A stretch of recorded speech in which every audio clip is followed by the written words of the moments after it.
ముందుగా తండ్రి అయిన దేవదేవునికి స్తుతులు స్తోత్రాలు తెలియచేస్తూ ఉన్నాను. మహాదేవుని యొక్క పాద సన్నిధికి విచ్చేసినటువంటి ప్రియ దేవుని బిడ్డలందరికీ ప్రభు పేరట వందనాలు తెలియచేస్తూ ఉన్నాము. ప్రభునందు ప్రియులారా, గడిచినటువంటి కాలమంతా దేవుడు మనల్ని అందరినీ కాచి కాపాడి మహిమ కలిగినటువంటి సర్వోన్నతిని పాద సన్నిధిలో మనందరము కూడుకుని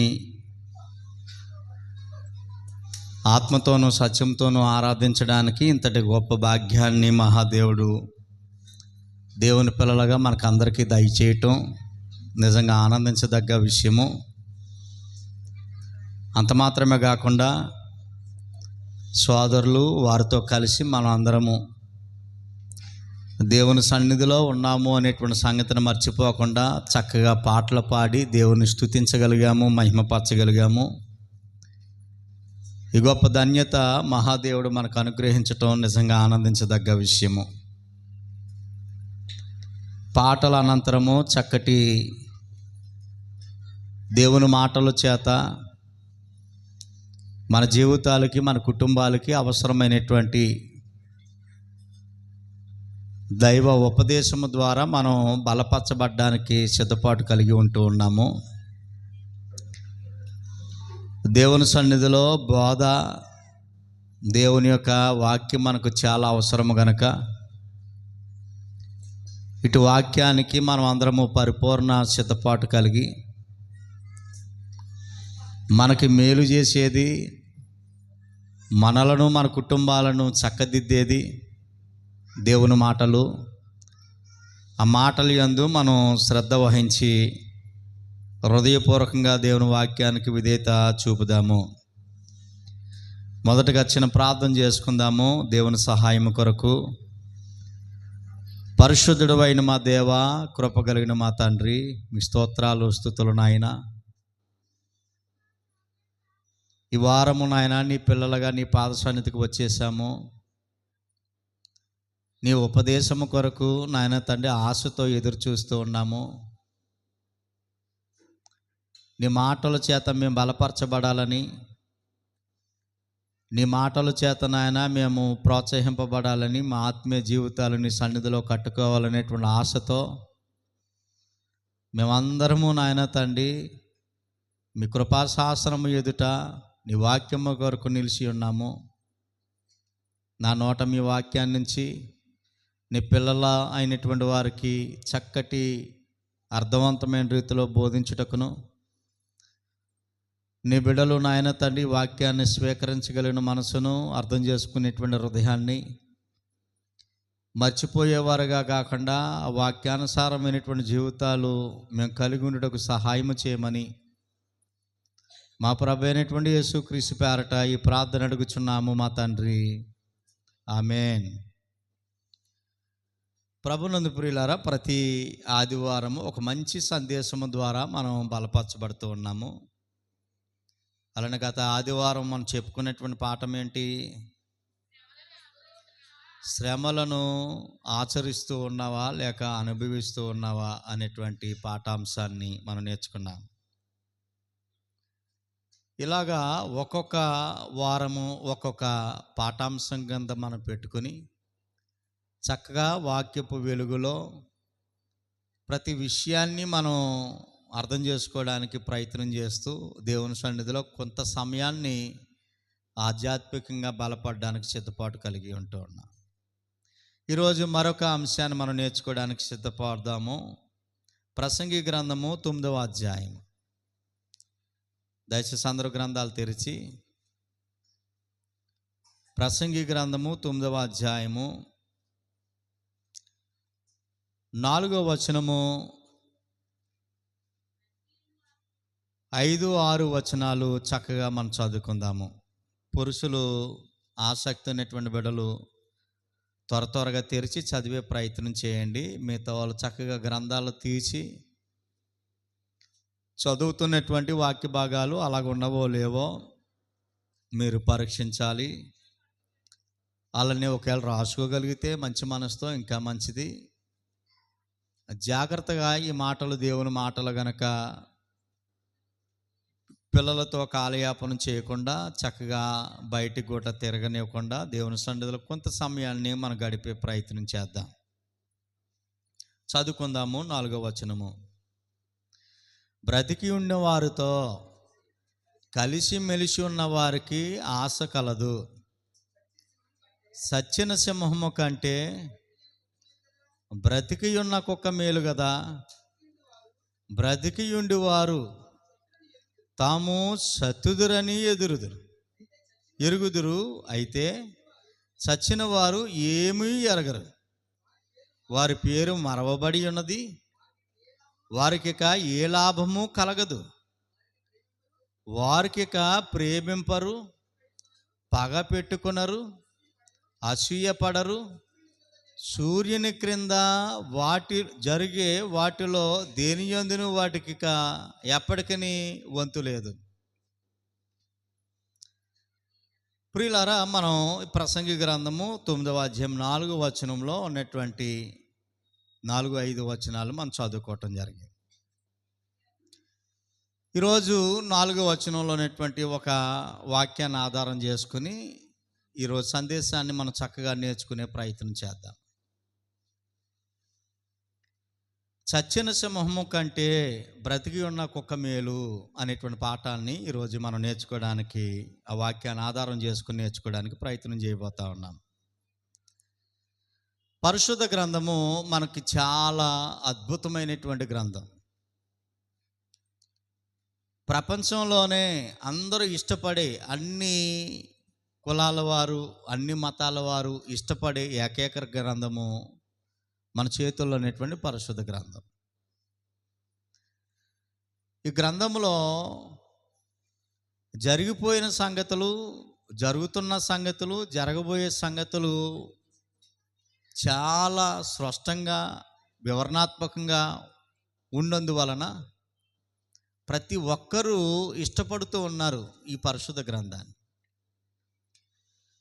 కల్పితం అనేటువంటిది లేకుండా వాస్తవాలను బట్టబయలు చేసే గ్రంథం. ప్రధానంగా మనుషుల యొక్క జీవిత సత్యాలను, బ్రతుకుండగానే వారి భవిష్యత్తును తెలియజేసే ఒక అద్భుతమైనటువంటి గ్రంథం మన పరిశుద్ధ గ్రంథం. చాలామంది ఈ సంగతి తెలియక జ్యోతిష్కం చెప్పించుకుంటూ ఉంటుంటారు, ఏం జరగబోతుందో నా జీవితంలో చెప్పండి అని. కొంతమంది సోది చెప్పించుకునే వాళ్ళు కూడా లేకపోలేదు. అంటే ఆశ, ఏం జరగబోతుందో ముందుగానే తెలుసుకోవాలనేటువంటి ఆశ. కానీ ₹1 ఖర్చు లేకుండా మన భవిష్యత్తు చెప్పే గ్రంథం మన చేతిలో ఉంది అనే సంగతి చాలామందికి తెలియదు. తెలిసిన దాన్ని చదువుకోవాలి, నేర్చుకోవాలి. తెలిసిన వారి చేత మనం నేర్చుకోవాలనేటువంటి ఆసక్తి నేటి తరాల్లో చాలామందికి లేదు. ఎందుకనంటే ఆయా పనుల వల్ల మనిషి బిజీ అయిపోవటం వల్ల దేవుని వాక్యానికి దూరం అవుతున్నటువంటి బిడ్డలు ఎక్కడో కాదు, మన కళ్ళ ముందే చాలామంది ఉన్నారు. ఏదైనా ఈరోజు ఒక మంచి సందేశాన్ని మనం నేర్చుకుంటా ఉన్నాం. చచ్చిన సింహము కంటే బ్రతికి ఉన్న కుక్క మేలు. ప్రియులారా, ఈ మాట దేవుని చేత జ్ఞానము అడిగి పొంది ఈ ప్రపంచంలోనే ప్రఖ్యాతిగాంచినటువంటి మహాభక్తుడు చెప్తున్నటువంటి జ్ఞానపు మాటలు. దావీదు కుమారుడు సొలొమోను భక్తుడు రాసినటువంటి మాటలు. బ్రతికున్న వారిలో ఇతని వంటి జ్ఞానవంతులు లేడు అని దేవుడే స్టేట్మెంట్ ఇచ్చాడు. అంతటి జ్ఞానం కలిగినటువంటి భక్తుడు సొలొమోను భక్తుడు. ప్రపంచ మానవాళి జీవితాలను వడబోసి అనేకమైనటువంటి వాస్తవాలను తన గ్రంథాలలో రచించాడు ఈ భక్తుడు. ఆ భక్తుడు చెప్తున్నటువంటి మాట ఏంటనంటే, చచ్చిన సింహము కంటే బ్రతికి ఉన్న కుక్క మేలు కదా అనేటువంటి ఒక వాస్తవాన్ని ఆయన బయట పెడుతూ ఉన్నాడు. వాస్తవానికి ఆయన అంటున్న మాట, బ్రతికి ఉన్న వారితో కలిసి మెలిసి ఉన్న వారికి ఆశ కలదు. అంటే ఆ వాక్యాన్ని ఆధారం చేసుకుంటే బ్రతికున్న వారికి ఆశ ఉన్నది అనే విషయం చెప్తున్నాడు చూడండి. బ్రతికున్న వారికి ఏముందట? ఆశ ఉంది. నిజమేనా ఈ మాట? ఎస్, నిజమే. బ్రతికున్న వారికి ఆశ ఉంది. ఒక మంచి ఇల్లు కట్టుకోవాలి, ఆశ ఇది. నా పిల్లల భవిష్యత్తు బాగోవాలి, మంచి ఉన్నతంగా నా కుటుంబం స్థిరపడాలి, ప్రతి వస్తువును నేను సమకూర్చుకోవాలి, ఈ లోకంలో చాలా గొప్పగా బ్రతకాలి, ఎవరికీ లేనిది నేను సంపాదించుకోవాలి. ఇవన్నీ మనిషికున్న ఆశలు. చనిపోయిన వారికా బ్రతుకున్న వారికా ఈ ఆశలు? బ్రతుకున్న వారికి కలిగి ఉండే ఆశలు ఇవన్నీ. అంటే మనిషి బ్రతుకుంటే వారికి ఏమున్నాయని మనకు అర్థమవుతుంది. ఆశలు ఉన్నాయి. నాకైతే ఆశలు ఉన్నాయి, మనిషిని గనక బ్రతుకున్నాను గనక. మరి మీకో ఉన్నాయా లేవండి? చాలా ఆశలే ఉన్నాయి. కొంతమందికి నెరవేరే ఆశలు ఉంటాయి, కొంతమందికి ఎప్పటికీ నెరవేరే ఆశలు ఉంటాయి. అది నెరవేరవు అనే సంగతి తెలిసిన ఆశపడటం నిజంగా చాలా విచిత్రం, విడ్డూరం. అది ఎప్పటికీ నెరవేరదు, ఆ సంగతి వారికి కూడా తెలుసు. కానీ ఆశ, బ్రతుకున్నాం గనక ఈ ఆశ. ఆ కోణంలోనే చెప్తూ ఆ విషయాన్ని, బ్రతుకున్న మనుషులకు ఆశ ఉన్నది అన్న విషయాన్ని చెప్తూనే కింద లైన్లు ఇంకో మాట ప్రస్తావించాడు ఆయన. చచ్చిన సింహము కంటే బ్రతికి ఉన్న కుక్క మేలు. ఎందుకు అనంటే, బ్రతికి ఉండేవారు బ్రతికి ఉన్నవారు ఎప్పటికైనా చచ్చిపోతారు అనే సంగతి ఎరుగుదురు. బ్రతికున్న వాళ్ళు ఎప్పటికైనా ఏం చేస్తారు? చనిపోతారు. అయితే ఒక విషయాన్ని మర్చిపోకండి, చచ్చిన వారు ఏమీ ఎరగరు. చచ్చిపోయిన వారికి ఏమీ తెలియదట.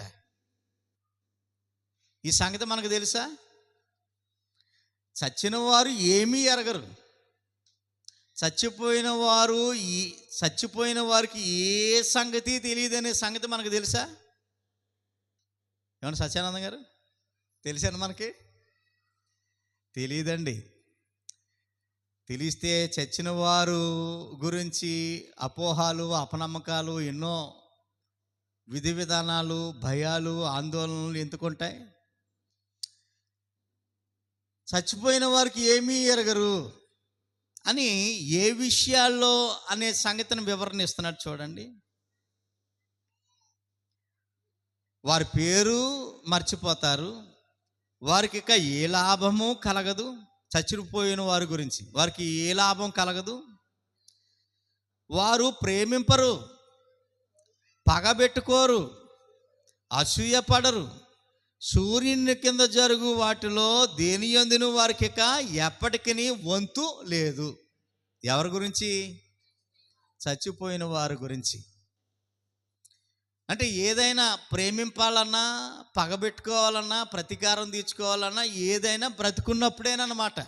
చచ్చిపోయిన తర్వాత ఇంకా వాళ్ళకి మనకి సంబంధం ఉండదు. ఒకవేళ చచ్చిపోయినాడు ఫోటో పెట్టి జాయింట్ పోలావ్ పెట్టినా ఆ వాసన ఎరుగుడు, అది తినే వ్యవహారం కూడా కాదు. అంటే ఏదో ఒక విధానం మనసులో ఉండిపోవటం వల్ల ఇలాగ జరుగుతున్నటువంటి పరిస్థితిని మనం చూస్తూ ఉన్నాం. అయితే ప్రియ దేవుని బిడ్డలారా, ఇక్కడ మనం ఆలోచించవలసింది ఏంటనంటే, చచ్చిన సింహము కంటే బ్రతికి ఉన్న కుక్క మేలు అనేటువంటి పాయింట్ని మనం ఆధారం చేసుకుని చాలా విషయాలు నేర్చుకునే ప్రయత్నం చేద్దాం. సింహం మనకందరికీ తెలిసినటువంటి జంతువు ఇది. ఇది ఈ భూమి మీద ఉంటున్నటువంటి జంతువులన్నిటికంటే చాలా గొప్పది. ప్రియులారా, సింహాన్ని టీవీలోనో ఫోన్లోనో సినిమాల్లోనో కాకుండా రియల్గా నిజంగా ఈ కళ్ళతో చూసిన వాళ్ళు ఎవరన్నా ఉన్నారా ఇక్కడ మన మందిరంలో? సింహాన్ని రియల్గా అలాగా ఉన్నట్టుగా చూసిన వాళ్ళు ఎవరన్నా ఉన్నారా? అలా ఉంటే చేయొద్దండి ఒకసారి. నిజంగా చూసిన వాళ్ళు చాలా సంతోషం. సినిమాల్లోనో ఇక్కడ అక్కడ కాకుండా నేనైతే జూ పార్కులో చూశాను. మ్యాక్సిమం అందరూ అలాగే చూస్తారు. ఏమండి, ఈ రియల్గా చూస్తే ఈ హాస్పిటల్ తీసుకెళ్ళాలి అంటే డైరెక్ట్గా జూలో కాకుండా డైరెక్ట్గా ఎక్కడైనా ప్రత్యక్షం అయితే. సింహం చాలా బలమైందండి. అందుకే సింహాన్ని మృగరాజు అనేటువంటి పేరుతో దానికి ఆ బిరుదు ఇచ్చారు. ఎందువల్ల అంటే అది దానికి ఉన్నటువంటి రాజరసం అలాంటిది. దానికన్నా జూలు కానీ, ఆ గంభీరత కానీ, దానికున్న పంజా కానీ, పంజాకు ఉన్నటువంటి గోర్ల యొక్క పవరు, శక్తి కానీ, ఇదంతా మనం ఆలోచన చేస్తే అడవికి రారాజుగా సింహాన్ని వర్ణించటం మనం చూస్తాం. సింహం పేర్ల మీద కథలు ఎన్నో ఉన్నాయి. సింహం పేరు మీద సినిమా పేర్లు ఉన్నాయి.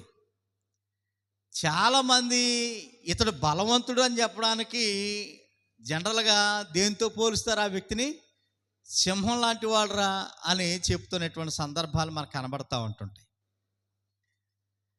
సింహం యొక్క గాండ్రింపు అంటే గర్జన, సింహం యొక్క గర్జన ఇంచుమించు 12 కిలోమీటర్ల వరకు ఆ శబ్ద తరంగాలు వెళ్తాయి. అంటే ఇక్కడ అరిస్తే ఇంచుమించు 12 కిలోమీటర్ల అవతలకి వినబడుతుందంట వాటి యొక్క సింహగర్జన. అంత గంభీరమైనటువంటి స్వరం, దాని బేకరింపు. అది దేనికి భయపడదండి. అడవిలో అది రాజ్యాన్ని వర్ణించడానికి గల కారణం ఏంటంటే అసలు భయం అంటే సింహానికి ఏంటో తెలియదు అన్నమాట. ఏ జంతువుకి భయపడదు. సింహం కంటే ఎత్తుగా బలమైనటువంటి జంతువులు ఉన్నాయా ఇంకా అడవులో? ఇవేనికి మనకు కనబడుతుంది. అలాగే జిరాఫీ అనేటువంటిది ఒకటి. జిరాఫీ అయినా మెడ పొడుగ్గా ఉంటుంది. ఇలాగా ఇంకా చాలా పెద్ద పెద్దవి. అంటే సింహం ఆకారంలో చిన్నది, దానికంటే బలంగా ఎత్తుగా ఉన్న జంతువులు ఉన్నాయి. కానీ సింహం ఒకసారి రంగంలో దిగితే అంటే దాని దారికి ఇంకెంత పెద్ద జంతువు అయినా ఎదురు రావడానికి వీల్లేదు. సైడ్ ఇచ్చేయవలసిందే. సైడ్ ఇచ్చేస్తాయండి. అది పహారా కాస్తున్నటువంటి అంటే దాని పరిధి ఏదైతే ఉందో ఆ పరిధిలోకి సర్వసాధారణంగా ఏవి రావడానికి ఇష్టపడవు. ఒకవేళ వచ్చినా ఇది ఒక్కసారి గాండ్రిస్తే, గర్జన చేస్తే, అమ్మో ఇక్కడ సింహం ఉంది, దరిదాపులకు వెళ్ళకూడదని సైడ్ ఇచ్చేసే పరిస్థితి మనం చూస్తాం. ఇప్పుడు ఈ సంగతులన్నీ దేనికోసం చెప్పుకుంటున్నాం మనం? చెప్పాలి మీరు. సింహం గురించి చెప్పుకుంటున్నాం. ఇది కేవలం మనం చెప్పుకోవటం మాత్రమే కాదు, బైబిల్ కూడా సింహం గురించి చాలా సంగతులు చెప్పినటువంటి సందర్భాలు లేకపోలేదు. ఆమోసు గ్రంథానికి ఒకసారి మనం రాగలిగితే, ప్రియులారా, ఆమోసు గ్రంథం చూడండి. ఆమోసు గ్రంథము 3వ అధ్యాయము 8వ వచనంలో సింహము గర్జించెను, భయపడని వాడెవడు అని చెప్తున్నాడు. చూడండి, సింహము గర్జిస్తే అసలు భయపడనోడు ఎవడన్నా ఉంటాడా? ఉండడు. అంటే సింహానికి భయపడని వాడు ఎవడు ఉండడు అనే సంగతి గ్రంథం కూడా మనకు వివరిస్తూ ఉంది. అంత మాత్రమే కాదు, సామెతల గ్రంథాన్ని మనం ఒకసారి ఆలోచన చేసినట్లయితే 30వ అధ్యాయంలో, సామెతల గ్రంథము 30వ అధ్యాయము 29, 30 వచనాలు చదువుకుందాం. సామెతల గ్రంథము 30వ అధ్యాయము 29, 30. డంబముగా నడుచునవి 3 కలవు,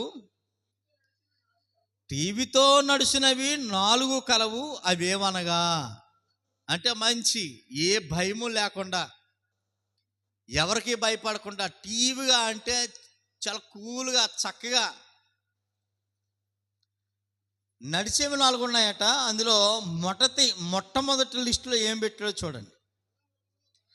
ఎల్ల మృగములు అంటే అన్ని మృగాలలోనూ, ఈ భూమి మీద ఉంటున్నటువంటి అన్ని మృగాలలోనూ ఎవనికైనా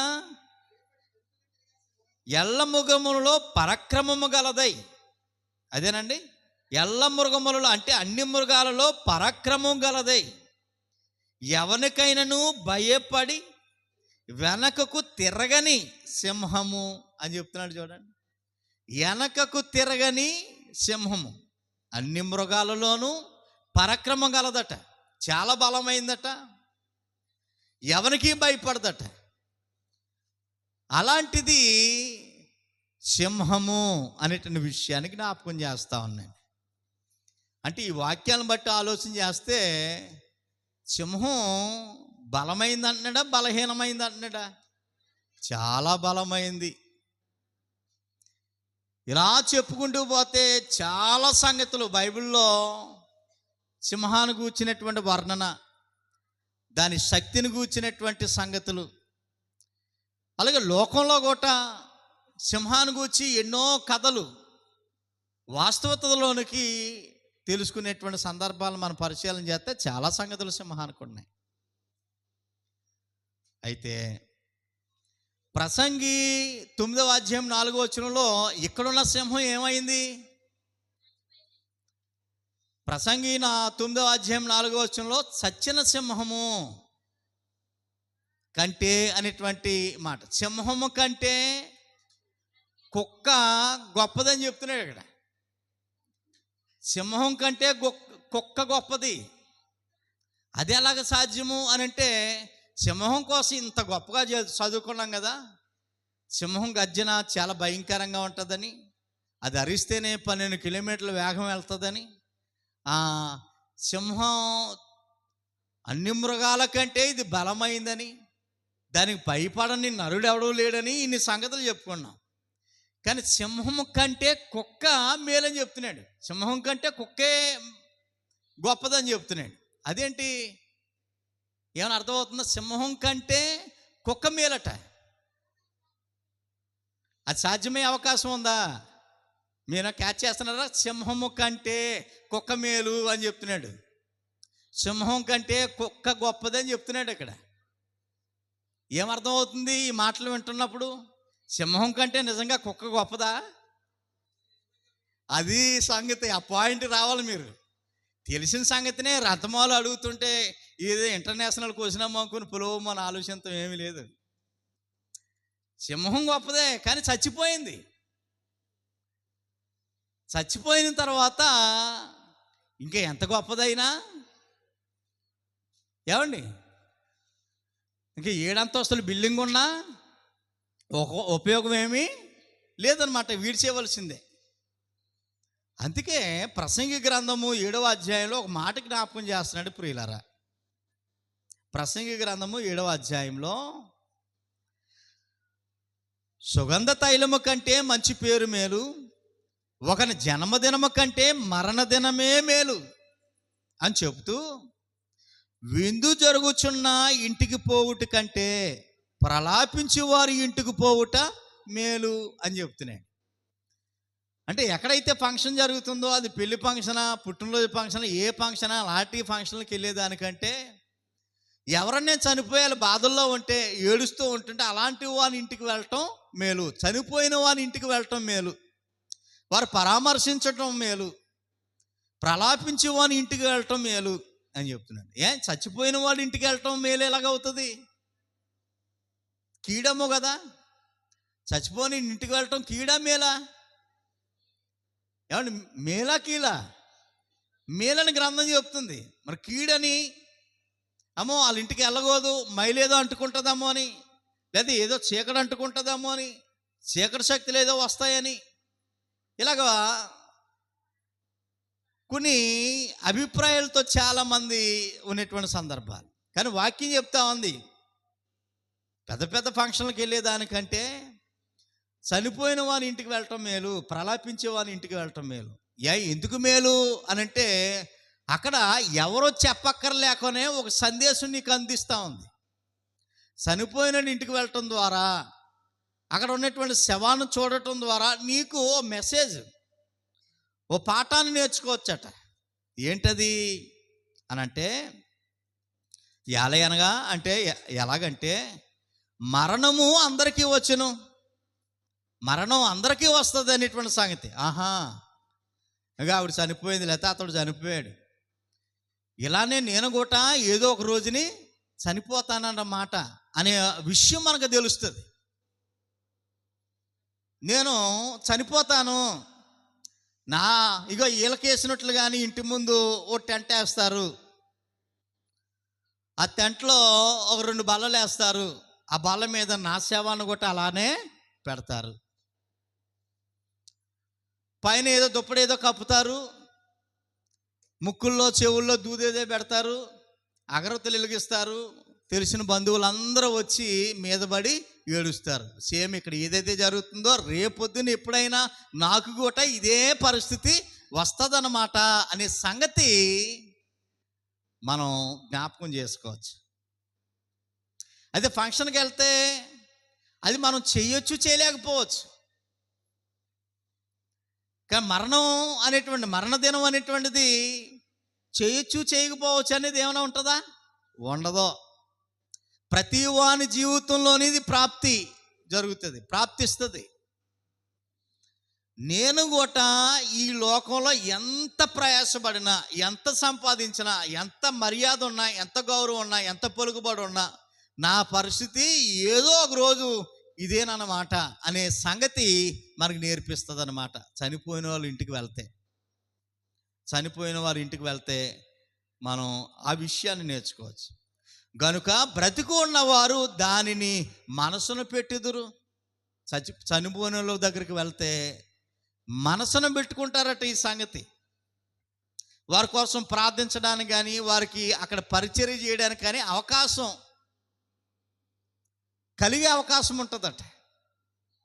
జనరల్గా చనిపోయిన ఇంటికి ఎవరు వెళ్ళడానికి ఇష్టపడరు. ఒకే వెళ్ళినా దూరంగానే ఉండి అలాగా ఎవరు వస్తున్నారు, ఎవరు పోతున్నారు, ఎవరు గట్టిగా ఏడుస్తున్నారు, ఎవరు ఏమిస్తున్నారు ఇవే చూసుకుని పోతారు, మాట్లాడుకుని పోతామే తప్ప చరువు చేసుకుని అక్కడ ఆ ఇంటి వారికి పరిచర్య చేయడానికనో, లేకపోతే వారి భుజం తట్టి కొంచెం ఓదార్చడానికనో, లేకపోతే వారు కష్టాల్లో ఉన్నారు కాబట్టి ఏదో కనీసం మన వంతు సహాయం చేయాలనేటువంటి ఆలోచన జనరల్గా దూరం నుండే చూసి వెళ్ళిపోతూ ఉంటారు. ముఖ్యంగా సంఘం ముందుండవలసినటువంటి వారు వీరు యూత్ వారు అయితేనో, సంఘ బిడ్డలు అయితేనో, మగవాళ్ళు అయితేనో, ఆడవాళ్ళు చాలామంది దూరంగానే చూసుకుని నన్ను అంటుకోకే అన్నట్టుగానే దూరం నుంచి చూసి వెళ్ళామా వచ్చామా అన్నట్టుగానే వెళ్ళిపోతారు. కానీ వాస్తవానికి అలాంటి వారి ఇంటికి వెళ్ళటం, అక్కడ పరామర్శించడం, అక్కడ పరిచర్య చేయటం, కనీసం చిన్న ప్రార్థనలు చేసి వచ్చేయటం అనేటువంటిది దేవుని పిల్లలకి ఇది నీతి అని చెప్తున్నాను. ఓకే మంచిదే. కాబట్టి ప్రియులారా, ఇప్పుడు బ్రతుకున్న వారు కంటే, అంటే చనిపోయిన వారి కంటే బ్రతుకున్న వారు మేలు అనేటువంటి విషయాన్ని జ్ఞాపకం చేస్తున్నాడు. దానికి 2 జంతువులను ఉపయోగించాడు, ఉదాహరణ తీసుకున్నాడు. అంటే చనిపోయిన వారి కంటే బ్రతికి ఉన్న వారికి ఏదో నేర్చుకోదగ్గది, ఏదో ప్రాముఖ్యమైంది, ఏదో చేయదగ్గది ఏదో ఉంది అనే ఇన్ఫర్మేషన్ అందిస్తా ఉన్నాం. చనిపోయిన సింహం కంటే బ్రతికి ఉన్న కుక్క మేలు అన్నాడనంటే బ్రతుకున్న దానికి ఏదో పని ఉంది. అది బహుశా కుక్కే కావచ్చు, కానీ దానికి ఇంకా విలువ ఉంది, దానికి ఇంకా ప్రాణం ఉంది, అది చేయదగ్గ పనులు ఉన్నాయి. అందుకే మేలు అనేటువంటి విషయాన్ని జ్ఞాపకం చేశాడు. అర్థమవుతుందా ప్రియులారా? ఈ విషయాన్ని మనం జ్ఞాపకం చేసుకోవాలి. జనరల్గా ఈ సమాజంలో జంతువుల్లో ప్రతి చీటికి మాటికి దేన్ని తిడతామని మనం ఏ పేరు పెట్టి తిడతా ఉంటాం, దేన్ని తిడతా ఉంటుంటాం? కుక్కని తిడతా ఉంటుంటాం. ఇక్కడ మనుషులను కూడా కుక్కతో పోల్చి తిట్టిన సందర్భాలు లేకపోలేదు. కుక్కలాగా అలా అరుస్తున్నావేటే అంటుంటాం. జనరల్గా కుక్కని కుక్క అని తిడతా ఉంటుంటాం. కుక్కని గురించి మనం ఆలోచన చేస్తే, కుక్క జంతువులన్నిటికంటే కుక్కలో మనం నేర్చుకోవాల్సింది, వినవలసింది ఏదైనా ఉంది అని అంటే, కుక్కలో ఏం చూడగలం మనం? విశ్వాసాన్ని చూడగలం. విశ్వాసం నమ్మకమైనటువంటి జీవి కుక్క. చాలా నమ్మకమైనటువంటి జీవి. ఎప్పుడో ఒక ముద్ద పెడితే ఆ ముద్ద పెట్టినటువంటి కారణాన్ని బట్టి ఇంక నీ ఇంటిని నిన్ను వదలదండి.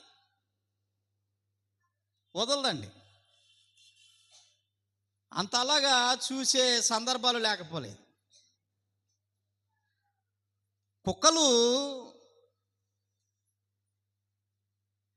చాలా ఖరీదైనటువంటి కుక్కలు ఉన్నాయండి. చాలా ఖరీదైనటువంటి కుక్కలు ఇంటిని కాపలా కాస్తాయి. యజమానికి చాలా అద్భుతంగా కాపలా కాస్తాయి. ఇంకా మనం ఆలోచన చేసినట్లయితే మిలిటరీలో కుక్కల్ని స్పెషల్గా వాటికి తర్ఫీదిచ్చి మేపుతూ ఉంటుంటారు. పోలీసు శాఖల్లో కూడా కుక్కలకి తర్ఫీదు ట్రైనింగ్ ఇస్తూ ఉంటారు.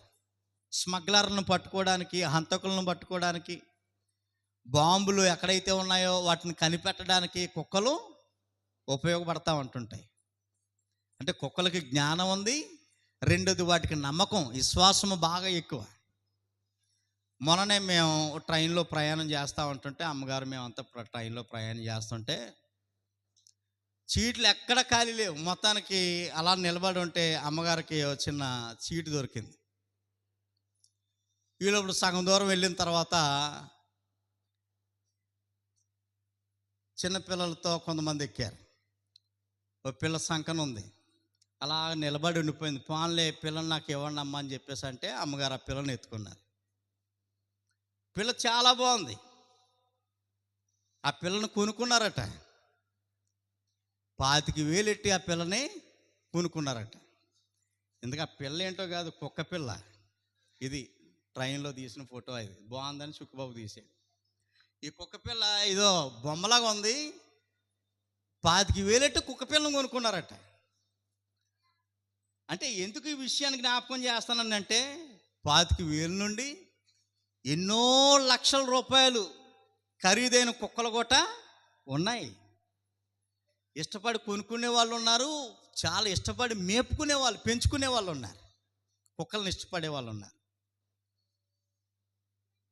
అది దిగిపోయేటప్పుడు ఆ ట్రైన్లో ఏదో బిస్కెట్ ఏదో పెడితే వాళ్ళు మాకంటే ముందుగానే దిగిపోయారు. మరి తీసుకుంటారు కదా కుక్క పిల్లని. తీసుకుంటే అది దిగి వరకు తోక ఊపుతూనే ఉంది. బిస్కెట్ పెట్టినందుకు చూస్తానే ఉంది. చిన్న బిస్కెట్ కోసం పెట్టిన మనిషిని చూస్తానే ఒకళ్ళ భాష వస్తే, అమ్మాయి బాయ్ నేను దిగిపోతున్నాను జాగ్రత్త అని చెప్పునామో. అంటే కుక్కలు కొనేటువంటి విశ్వాసం చూడండి. ఒక్కసారి పరిచయం అయితే ఏదైనా మనం పెట్టగలిగితే ఇంకా ఈ విడిచిపెట్టమని విశ్వాసంతో ఉంటాయి కుక్కలు. అయితే ఇక్కడ విషయాన్ని మనం ఆలోచన చేస్తూ ఉన్నా. చచ్చిన సింహము కంటే ఏది గొప్ప అని చెప్తున్నాడు?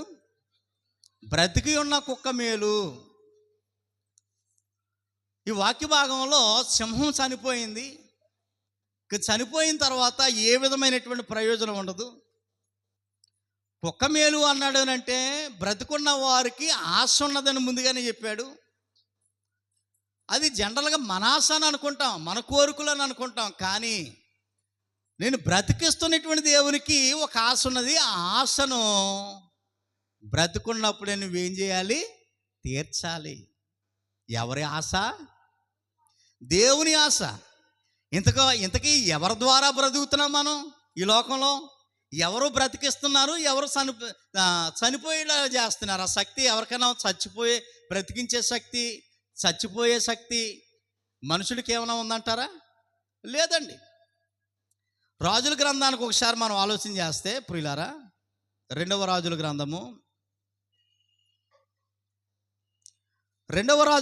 5వ అధ్యాయంలో రెండవ రాజుల గ్రంథము 5వ అధ్యాయంలో ఒక సందర్భం మనకు కనబడుతుంది. ఇక్కడ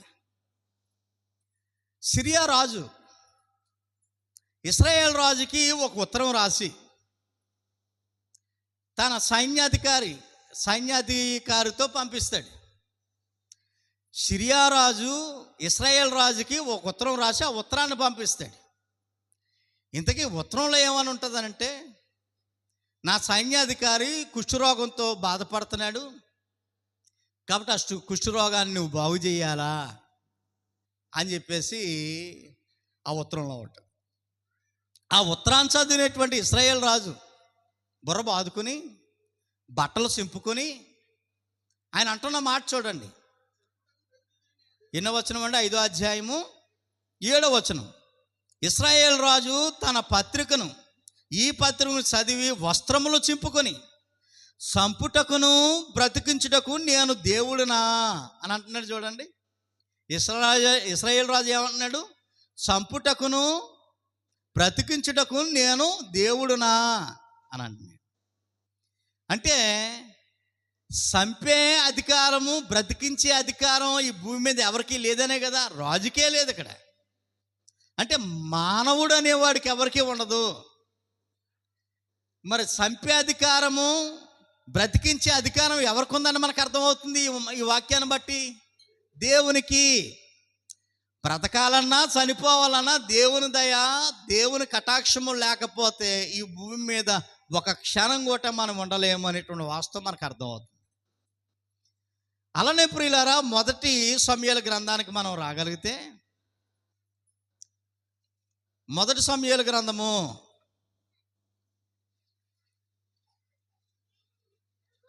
చూడండి 2వ అధ్యాయంలో, మొదటి సమూయేలు గ్రంథము 2వ అధ్యాయంలో 6వ వచనం నుండి చక్కగా చదువుకుందాం. జనులను సజీవులుగాను మృతులుగాను చేయవాడు యెహోవాయే. ఆ మాట చూడండి మీరు. జనులను అంటే భూమి మీద ఉన్నటువంటి మనుషులను బ్రతికించాలన్నా చంపేయాలన్నా ఎవరట? యెహోవాయే. పాతాళమునకు పంపుచు అందులో నుండి రప్పించు చుండువాడు దేవుడే. యెహోవా దరిద్రులను ఐశ్వర్యములను కలుగుజేయువాడు, కృంగజేయువాడును లేవనెత్తువాడును ఆయనే. దరిద్రులను అధికారులతో కూర్చుండబెట్టుటకును, మహిమగల సింహాసనమును స్వతంత్రింపజేయుటకును, వారిని మట్టిలో నుండి ఎత్తువాడు ఆయనే. లేమిగల వారిని పెంట కుప్పల మీద నుండి లేవనెత్తువాడు ఆయనే. భూమి యొక్క స్తంభములను యెహోవా వశము, లోకమును వాటి మీద ఆయన నిలిపి ఉన్నాడు. తన భక్తులు పాదములు తొట్టెలనికుండా ఆయన వారిని ఏం చేస్తాడట? కాపాడుతాడు. ఆయనే ఆయనే ఆయనే అంటే ఎవరు? ఆయన ఎవరు? దేవుడే. అంటే ఒకరిని చంపాలన్నా ఒకరిని బ్రతికించాలన్నా దేవుడు వల్లే జరుగుతుంది. ఒక పేదవాడు కోటేశ్వరుడు అవ్వాలన్నా దేవుడు వల్లే, కోటేశ్వరుడు పేదవాడు అవ్వాలన్నా దేవుడే అని చెప్తున్నాడు. ఏమండి, పెంట కుప్పల మీద ఉన్నవాడు పైకి ఎదగాలంటే అది దేవుడి వల్ల మాత్రమే జరుగుతుంది. ఎక్కడో పాలేతనం చేసుకునేటువంటి, ఎన్నిక లేనటువంటి, గుర్తింపు లేనటువంటి వాడు అధికారులతో కూర్చుండబెట్టే ఆ సామర్థ్యాన్ని ఇచ్చేది కూడా దేవుడే. మొత్తం ఏది చేసినా దేవుడే. దేవుని చిత్తము లేకుండా, దేవుని ప్రేమ లేకుండా ఒకరి జీవితంలో ఏది జరగదు అన్న సంగతిని ఇక్కడ జ్ఞాపకం చేస్తా ఉన్నాను. ప్రియ దేవుని బిడ్డలారా, ఈ మాటలు చదువుకుంటున్నప్పుడు మనం ఆలోచింపజేసేది, మనల్ని జాగ్రత్తగా ఉనికిలోని తీసుకొచ్చే విషయం ఏమనంటే, నేను ఈరోజు బ్రతుకున్నాను అని అంటే, ఇప్పుడు ఎవరి వల్ల బ్రతుకున్నానో చెప్పండి? దేవుడి వల్లే. అది నా శక్తి కాదు, నా సామర్థ్యం కాదు, నా జ్ఞానం కాదు, నేను తినే ఆహారం కాదు, నేను చేసే పని కాదు. దేవుని కటాక్షము వల్ల నేను బ్రతుకున్నాను అంతే. లేదంటే ఎప్పుడో చనిపోయేవాళ్ళం మనమంతా. కరోనాలో ఎంతమంది చనిపోయారండి? ప్రపంచవ్యాప్తంగా కొన్ని లక్షల మంది. ఇంకా పేదోడని, ధనవంతుడని, అధికారి అని ఇలాంటిది ఏమి చూడలేదండి కరోనా. మనకు తెలిసినటువంటి వారులే అధికారులు ఎంతో చనిపోయారు, ధనవంతులు ఎంతో చనిపోయారు. పేదవారు అయితే చెప్పక్కర్లేదు. ఇంత గొప్ప గొప్ప వాళ్ళు చనిపోయారు, కానీ ఈడ్చిదంతే దమ్మిడి లేదు మన దగ్గర. కానీ మనం బ్రతికేశాం. అది మన గొప్పతనమా? కాదు. మనం ఇంకా బ్రతుకున్నాము అని అంటే మన గొప్పతనం కాదు, దేవుడు కరుణా కటాక్షం. అయితే ఇక్కడ విషయాన్ని జ్ఞాపకం చేసుకోవాలి.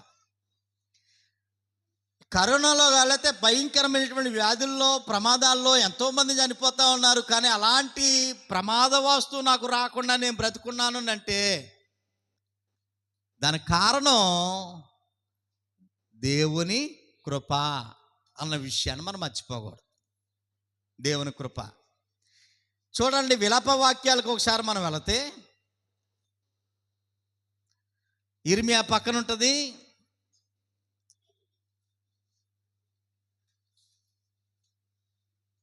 విలాప వాక్యాలు 3వ అధ్యాయం 22వ వచనం అండి. చూడండి, దేవుడు ఎవరటండి? కృపగలవాడు, యెహోవా కృపగలవాడు అనే మాట జ్ఞాపకం చేస్తున్నాడండి. దేవుడు కృపగలవాడు. దేవుడు కృపగలవాడు అంటే కృప అనేటువంటి దానికి చాలాసార్లు మీకు అర్థాన్ని నేను జ్ఞాపకం చేశాను ప్రియులారా.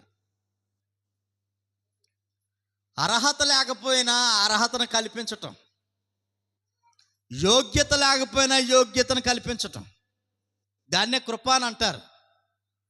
అర్హత లేకపోయినా అర్హత కల్పించటమే కృప.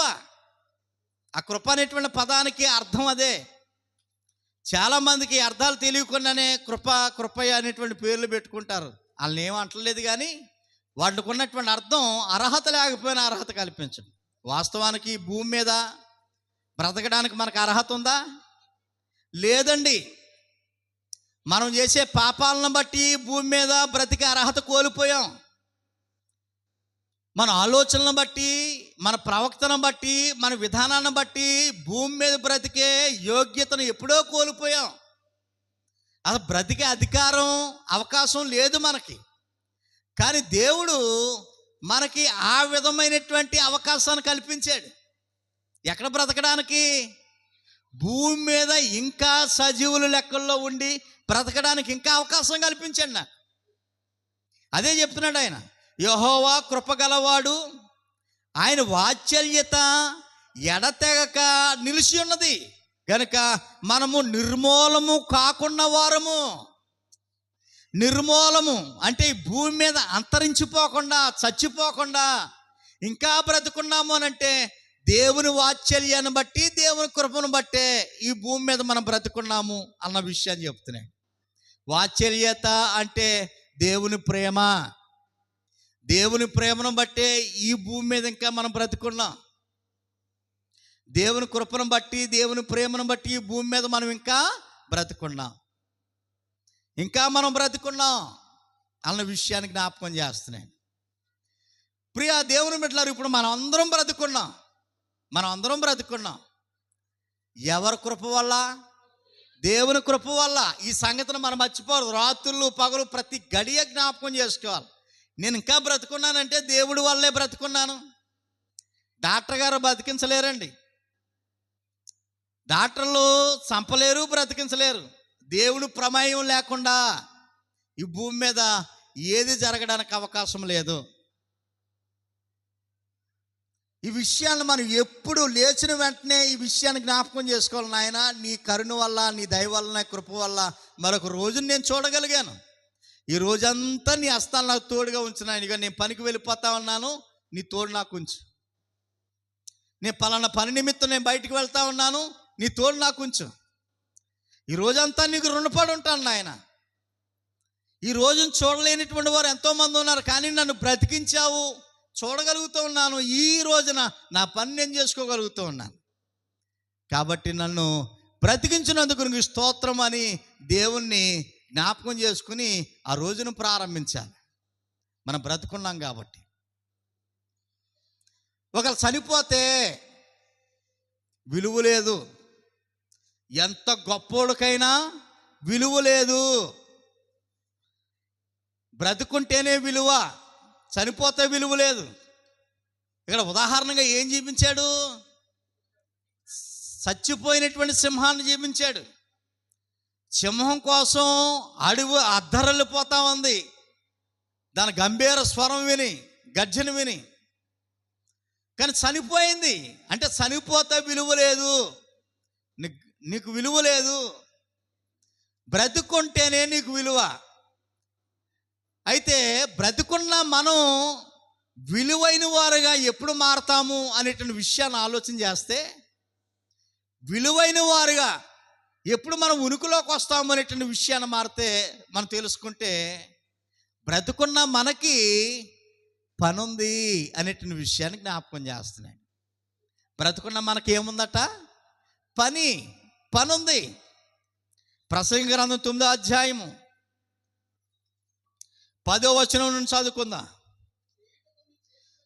చూడండి, చేయుటకు మనతో చెప్తా ఉన్నాడు. పైన విషయాలన్నీ జ్ఞాపకం చేసి, సింహం కోసం, బ్రతుకున్న కుక్క కోసం జ్ఞాపకం చేసి అని ఏమంటా ఉన్నాడంటే, ఆ విషయాన్ని జ్ఞాపకం చేస్తా ఉన్నాడు.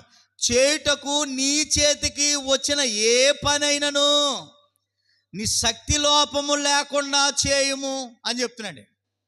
ఎవరితో చెప్తున్నాడండి ఈ మాటలు? చచ్చిన సింహంతోట, బ్రతుకున్న కుక్కతోట? బ్రతికి ఉన్న కుక్కతో. ఇంతకీ బ్రతికున్న కుక్కలు ఎవరండి? మీరు తప్పుగా అర్థం చేసుకోకండి, పోలిక నేను చెప్తా ఉన్నాడు. ఇదేంటి కుక్కలను అంటాడా మనల్ని అని అనుకోకండి. ఏమండి, బ్రతుకున్న ఒక జీవితో పోలుస్తూ ఉన్నాడు. ఒకవేళ నీచంగా కొన్ని కుక్కలు ఒకవేళ నిషేధించబడినప్పటికీ, దూషింపబడినప్పటికీ బ్రతుకుంటే దానికి మేలు అని చెప్తున్నాడు, విలువ ఉందని చెప్తున్నాడు. చేయుటకు నీ చేతికి వచ్చిన ఏ పనైనను నీ శక్తి లోపము లేకుండా చేయము. నీవు పోవు పాతాళమునందు పనైనను, ఉపాయమైనను, తెలివైనను, జ్ఞానమైనను లేదు. ఒకవేళ నువ్వు చచ్చిపోతే పాతాళానికి వెళ్ళిపోతావు. పాతాళానికి వెళ్ళిపోయిన తర్వాత చాలా పని చేయాలనిపిస్తుంది, ఇంకేం చేసేది ఉండదు అక్కడ. తెలివితేటలు, జ్ఞానం, ఏదేదో సాధించాలని చచ్చిపోయిన తర్వాత ఏం చేసినా ఉపయోగం చేసే అవకాశం కూడా లేదు. ఏం చేసినా బ్రతుకుండగానే చేయాలి అని చెప్తున్నాడు. చేయుటకు నీ చేతికి వచ్చిన ఏ పనేనను శక్తి లోపము లేకుండా చేయి. పని అని అంటే మనం ఏమనుకుంటామనంటే, అయ్యా నేను రోజు పని చేస్తూ ఉన్నాను అని అనుకుంటాం. అది మన కుటుంబాలను పోషించుకోవడానికి చేసే పని అని అనుకుంటే పొరపాటే ఇక్కడ చెప్తున్నటువంటి పని. అయితే ప్రతి వ్యక్తి పని చేయాలి. ఎందుకు పని చేయాలంటే, నువ్వు పెళ్లి చేసుకున్నావు, నీ భార్యను పోషించాలి, పిల్లలను పోషించాలి. అది భర్తగా నీ బాధ్యత. ఒకవేళ పనికి వెళ్ళకపోతే నువ్వు ఈ భూమి మీద కూడా బ్రతకడానికి కానీ, లేకపోతే భోజనం తినడానికి కూడా అర్హత లేదని చెప్పేశాడు పత్రికలో. పనికి వెళ్ళని రోజున భోజనం చేసే అధికారం నీకు లేదని చెప్పి, దీన్ని బట్టి ప్రతి వ్యక్తి ఏం చేయాలన్నమాట? పని చేయాలి. మంచిదే, పని చేయాలి. ఎందుకు పని చేయాలి? నీకు బాధ్యత ఉంది. భార్య, పిల్లలు, కుటుంబం పని చేయాలి. భర్త కష్టపడితే కుటుంబం అంతా పోషింపబడతాం. ఇప్పుడు ఉన్నటువంటి కాలంలో చాలా కష్టం కనుక భార్య కూడా పని చేస్తే ఇంకా మంచిది. భార్య భర్త ఇద్దరు కలిసి పని చేసుకుంటే ఇంకా కుటుంబం ఇంకా బెటర్గా ఉండే అవకాశం ఉంది. వయసు వచ్చిన పిల్లలు తల్లిదండ్రుల యొక్క చెప్పు చేతుల్లో ఉండి వాళ్ళ చదువులు పూర్తయిన తర్వాత ఏదో పని కలిగి ఉంటే, ఏదో జాబ్ కలిగి ఉంటే ఇంకా మంచిది, కుటుంబం బాగుంటుంది. అయితే ఇక్కడ ఆ పని కోసం చెప్పటం లేదు, ఆ పని కోసం చెప్పటం లేదు. అది ఖచ్చితంగా నీ చేయవలసిందే. కుటుంబ పోషణ కొరకు ప్రతి వ్యక్తి పని చేయవలసిందే. ఆ పని కొరకు ఇక్కడ చెప్పటం లేదు. మరి ఏ పనిది? దేవుని పని. కుటుంబ పోషణ కొరకు నీ పని నువ్వు చేసుకుంటూ బ్రతుకున్నాం కనుక, బ్రతికించేది దేవుడు కనుక, బ్రతికిస్తున్న దేవునికి ఒక ఆశ ఉన్నది. ఆ ఆశను తీర్చే బాధ్యత నీకుంది గనక, నాకుంది గనక మనం ఏం చేయాలి? ఇప్పుడు పని చేయాలి. మనల్ని ఎవరు బ్రతికిస్తున్నారండి? ఊపిరిని ఇచ్చేది ఎవరండి? ఆయుష్ని ఇచ్చేది ఎవరండి? శక్తిని ఇచ్చేది ఎవరండి? దేవుడు. అంటే టోటల్గా మనం బ్రతికించేది ఎవరు? దేవుడే. ఇప్పుడు దేవుని వల్ల మనం బ్రతుకుతున్నాం ఈ లోకంలో. మరి దేవుడి వల్ల బ్రతుకుతున్న మనకి పని ఉందని చెప్తున్నాడు ఆయన. ఎవరి పని అది? దేవుని పని. అంటే దేవుని ద్వారా బ్రతుకుతున్నటువంటి ఈ ప్రజలు ఎవరైతే ఉన్నారో వారు దేవుని పని చేసి దేవుని రుణాన్ని తీర్చుకోవాలన్నమాట. ఎవరన్నా ఆపదలో ఒక 1000 రూపాయలు అప్పిస్తే, అయ్యో 1000 రూపాయలు నీకు రుణం ఉండిపోయాను, నీ రుణం ఎప్పుడు తీరుతుందో ఏటో అంటుంటాం. లేదా ఏదైనా అవసరానికి ఉపయోగపడితే ఆ రోజులు నువ్వు నాకు సహాయం చేసావు, ఈ రుణం ఎప్పుడు తీరుతుందో అని అంటూ ఉంటుంటాం. కానీ దేవునికి రుణపడిపోతున్నాం మనం. ప్రతిరోజు ప్రతి గడి ఎవరికి రుణపడిపోతా ఉన్నాం? మనం దేవునికి రుణపడిపోతా ఉన్నాం. ఎందుకు దేవునికి రుణపడిపోతా ఉన్నాం? దేవుడి వల్లే మనం ఈ లోకంలో బ్రతుకుతున్నాం అన్నమాట. లేకపోతే బ్రతికే అవకాశం ఉందా? లేదు. మనం కలిగి ఉన్న నీచమైనటువంటి ఆలోచనకి ఈ భూమి మీద బ్రతికే అవకాశం లేదు. అయినా దేవుడు కృప అనుగ్రహించి బ్రతికిస్తూ ఉన్నాడు. ఎందుకు బ్రతికిస్తూ ఉన్నాడంటే దేవునికి ఆశ ఉంది. నా పిల్లలు నా ద్వారా బ్రతుకుతూ ఉన్నారు కనుక నా ఆశను తీర్చాలి. ఏంటి ఆశ అంటే దేవుని పని చేయటం ద్వారా దేవుని రుణాన్ని తీర్చుకునే అవకాశము ఉందన్నమాట. ఇప్పుడు మన సింహాలమా కుక్కలమా? పోలిక. నిజంగా కుక్కలమే. ఓ సందర్భాన్ని మీకు జ్ఞాపకం చేస్తాను ప్రియా దేవుని బిడ్డలారా. యేసు ప్రభు దగ్గరికి ఓ మహాతల్లి వచ్చింది. యేసు ప్రభు దగ్గర మహాతల్లి వచ్చింది. అయ్యా, నా కుమార్తె దయ్యం బట్టి బాధపడతా ఉంది. మీలాంటి మహానుభావులు నా గృహాన్ని దర్శిస్తే, నా కూతురు కోసం ప్రార్థన చేస్తే నా కూతురు బాగుపడుతుంది. ఒకరితే కూతురు, లేక పుట్టింది నా కూతురు. చాలా అందంగా ఉంటుంది నా కూతురు. కానీ దయ్యం పట్టింది. ఒంటి మీద బట్టలు ఉంచుకుంటలేదు. ఎర్రు చూపులు చూస్తూ ఉంది. పిచ్చి పిచ్చి కేకలేస్తూ ఉంది. గారాల ముద్దుగా పెంచుకుంటా ఉన్నాను. ఇప్పుడు వయసులోకి వచ్చింది నా కూతురు, దయ్యం పట్టింది అని రోధిస్తూ ఉంది. పాపం తల్లి వచ్చి రోధిస్తూ ఉంది, ఏడుస్తూ ఉంది. యేసుప్రభు వారు ఏమంటారంటే, అమ్మా, నేను నా సొంత ప్రజలు ఇశ్రాయేలు యొద్దకు వచ్చాను. మొదట వారి సమస్యలన్నీ తీరిన తర్వాత అప్పుడు వస్తాను. రావాలనుకుంటే వస్తాను, లేకపోతే లేదు. ఇంతకీ ఆవిడ అన్యస్త్రీ. ఇప్పుడైతే నీ దగ్గరికి రాలేను, నీ కూతురు నేను బాగు చేయలేనని ప్రభువారు అంటే వెళ్ళిపోవట్లేదు ఆవిడ. వెళ్ళిపోమ్మా, నీకు దండం పెడతాను, వెళ్ళిపో. శిష్యులు తరిమేస్తూ ఉన్నారు ఆవిడ్ని. వెళ్ళటం లేదు. ప్రభు పాదాలు పట్టుకుని వెళ్ళంటుంది. మీరు వస్తే తప్ప నేను వెళ్ళను.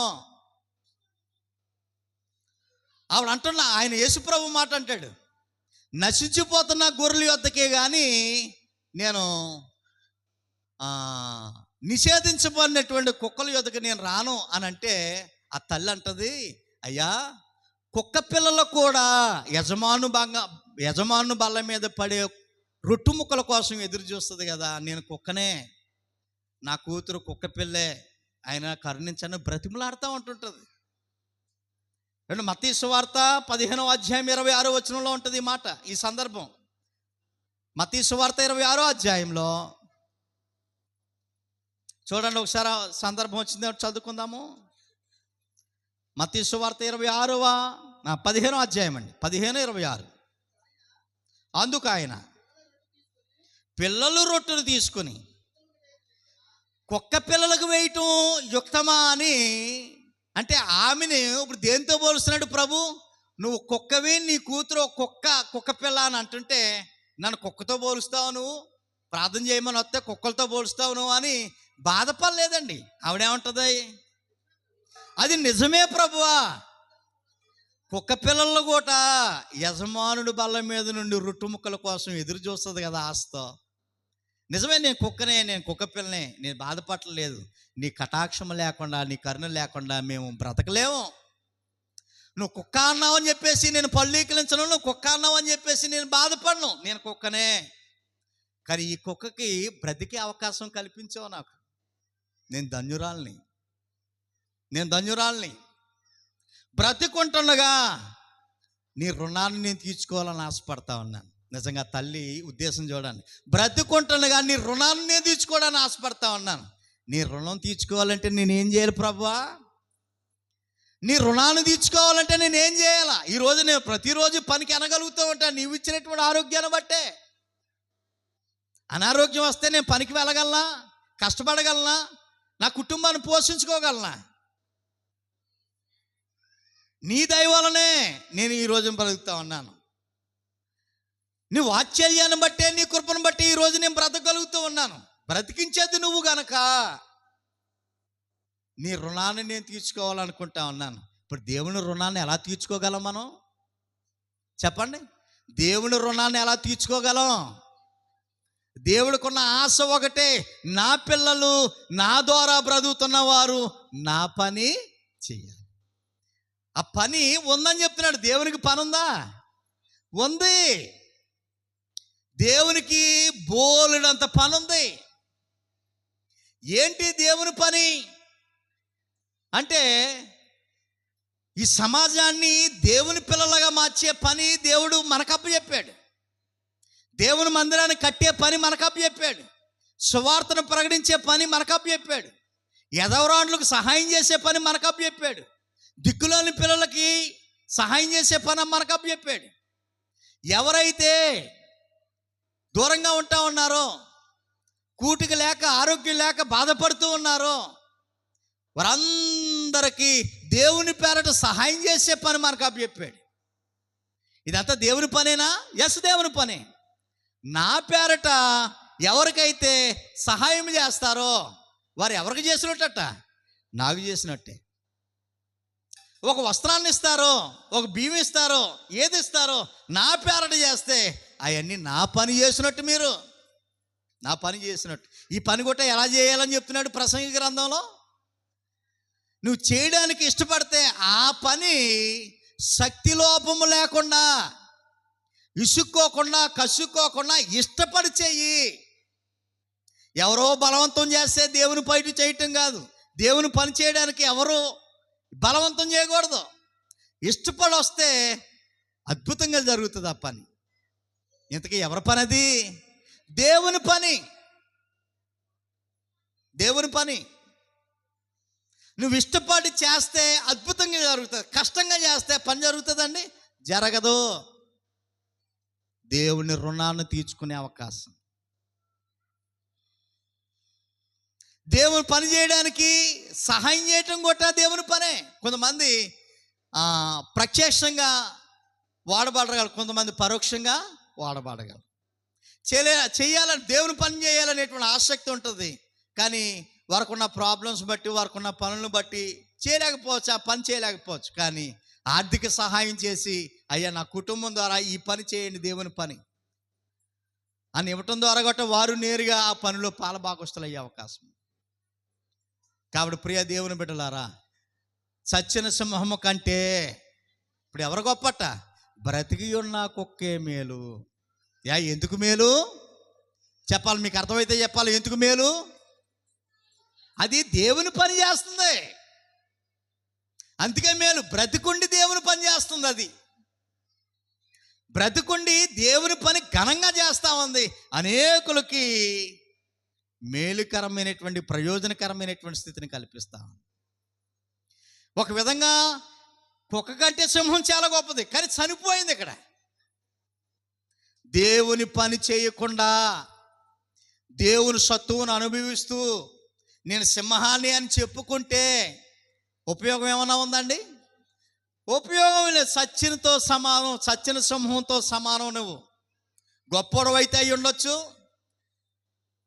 ధనం ఉంటే ఉండొచ్చు, పలుకుబడి ఉంటే ఉండొచ్చు, ఏదున్నా దేవుని పనిని గుర్తించకుండా దేవుని పనిని చేయకపోతే సచ్చిన సింహంతో సమానము అనేటువంటి విషయాన్ని జ్ఞాపకం చేస్తూ ఉన్నాను. ఇప్పుడు చెప్పాలి ప్రియ దేవుని బిడ్డలారా, ఇప్పుడు బ్రతుకున్న వారు లిస్టులో ఉండి దేవుని రుణాన్ని తీర్చుకోవడానికి దేవుని పని చేద్దాము ఆసక్తిగా, లేదు ఏమాత్రం రాజీ పడకుండా చచ్చిపోయినా పర్లేదు సింహంలాగా ఉందామా? చచ్చిన సింహంలాగా ఉందామా? చచ్చిన సింహానికి విలువ లేదు. బ్రతుకుంటే ఆ రేంజ్ వేరు, బ్రతుకుంటే ఆ రేంజ్ వేరు. కాబట్టి బ్రతికుండి దేవుని పనిలో పాలభాగస్తులై దేవుని చేత మనము మన పిల్లలము ఆశీర్వదించబడాలి. నిరంతరము దేవుని పనిలో ఆశ కలిగి ఉండాలి. దేవుని పని నా కుటుంబం ద్వారా ఏం జరుగుతుందనే ఒక ఆలోచన కలిగి ఉండాలి. ఏమో అందరు గొడవ నాకు అనవసరం, నా కుటుంబం దేవుని పనిలో ఏ విధంగా సహకరిస్తూ ఉంది. మేము కష్టపడుతున్నాం, కుటుంబం అంతా కష్టపడుతున్నాం. నా కుటుంబం ద్వారా వ్యక్తిగతంగా దేవుని పనిలో స్థానిక సంఘానికి నేను ఎలా పడగలుగుతూ ఉన్నాను. గత సంవత్సరానికి నా కుటుంబం ఏ విధంగా ఉపయోగపడతా ఉంది. ఆ దేవుడి వల్ల నా కుటుంబం బ్రతుకుతూ ఉంది, బ్రతుకుతున్నందుకు ఎలాగ ఉపయోగపడతా ఉంది అనేటువంటి ఒక ఆలోచన కలిగి ఉండాలి. ఏదో మందిరానికి వెళ్ళాము, పాటలు పాడేశారు నా సోదరులు, ఆ పాస్టర్ గారు ఏదో 4 మాటలు చెప్పేశారు, ప్రభు బల్ల తీసేసుకున్నాం, కానుక ఏదో వేసేసాం, అయిపోయింది. మళ్ళీ బ్రతుకుంటే అవకాశం ఉంటే వచ్చి ఆదివారం వస్తాం. ఈ బాని అలవాటు చేసుకోవద్దు. ఈ బాని మనకు అలవాటు ఉండకూడదు. దేవుని మందిరానికి వెళ్ళామంటే నేను నా దేవుని కోసం వెళ్తున్నాను, దేవుని స్తుతించడం నా బాధ్యత, దేవుని వాక్యాన్ని నేర్చుకుని నేను బలపడడం నా బాధ్యత. ప్రభు రక్షణ పొందినటువంటి వారి యొక్క లిస్టులో ఉండాలనంటే ప్రభు త్యాగాన్ని గుర్తు చేసుకున్న బాధ్యత. ఈ వారం అంతా నన్ను కాసి కాపాడినందుకు ధారాళమైనటువంటి కానుకలు ఇవ్వటం నా బాధ్యత. ఈ క్రమం అంతా ఆరాధనలో నేను కొనసాగటం నా బాధ్యత అనేటువంటి బాధ్యత రహితమైన స్థితిలో దేవుని పిల్లలుగా దైవ సన్నిధిలో ఉండేటట్లుగా సహాయం చేయాలి. మనం బ్రతికున్నాం కనుక దైవ పిల్లలుగా దేవుని చేత ఆశీర్వదించబడే ఒక మంచి కుటుంబంగా ఇళ్ళలో, మన గ్రామంలో, మన సంఘంలో వర్ధిల్లాలి అనేటువంటిది నా కోరిక. దేవుని కొరకు కష్టపడదాము, దేవుని పని చేద్దాం. మనం ఎప్పటి వరకు బ్రతుకుంటామో నాకు తెలియదు. ఏమో నేను ఎంతవరకు బ్రతుకున్నంత ఆఖరి క్షణం వరకు దేవుని పని చేయాలి. నాలాంటి తీర్మానం, నాలాంటి పట్టుదల, నాలాంటి కసి సంఘ బిడ్డలందరికీ, అన్ని కుటుంబాలకు ఉంటే అద్భుతమైన కార్యాలు, దేవునికి మహిమ తెచ్చే కార్యాలు మనం చేయగలం. మంచి మాటలు విన్నటువంటి మీకు ప్రభు నామంలో వందనాలు తిరిగి చేస్తూ ఉన్నాను. చిన్న ప్రార్థన చేస్తాను. మహిమ కలిగినటువంటి మా తండ్రి, కృప కలిగిన మా దేవ, నీ ఘనమైన నామానికి స్తుతులు స్తోత్రాలు నాయన. ఈరోజు మంచి పాఠాన్ని మేము నేర్చుకున్నాం. మేము ఈ రోజున బ్రతుకున్నాము అని అంటే కేవలం మీ దయ, మీ కరుణ వల్లే. మీ కరుణాస్తాలు మా మీద ఉన్న కారణాన్ని బట్టి మేము బ్రతుకుతూ ఉన్నాం. నేను ఆ బ్రతుకుకి విలువ కావాలని అంటే నీ పని చేయాలి అనేటువంటి ఆలోచన. ఆ విలువ అమాంతంగా నీ సన్నిధికి చేరాలి అని అంటే నాయన తండ్రి, బ్రతుకుండగానే మా బలాన్ని, మా ధనాన్ని, మా సమయాన్ని మీకు సమర్పించగలిగితే రుణాన్ని తీర్చిన వారం అవుతామని, అది నీ లెక్కల్లో రాయబడుతుందని, మా జీవితాలు ఆశీర్వదించబడతాయి అనేటువంటి ఒక మంచి ఆలోచనతో ఈ పాఠం మమ్మల్ని ప్రోత్సహించింది. బ్రతుకుండగానే ఏది చేయాలన్నా బ్రతుకుండగానే చేయగలం. చనిపోయిన తర్వాత మా పేరు మా జ్ఞాపకం ఉండదు నాయన తండ్రి, మా ఉనికి ఏది జ్ఞాపకం ఉండదు. కనుక బ్రతుకుండగా నీ పనిలో పాలభాగస్తులయ్యే మంచి మనసు మాకు అందరికీ ప్రేరేపించమని ఈ సందేశం ద్వారా మంచి మాటలు వినేటువంటి మా బిడ్డలందరినీ దీవించమని యేసుక్రీస్తు నామములో ఈ ప్రార్థన అడుగుచున్నాను మా తండ్రి. ఆమేన్.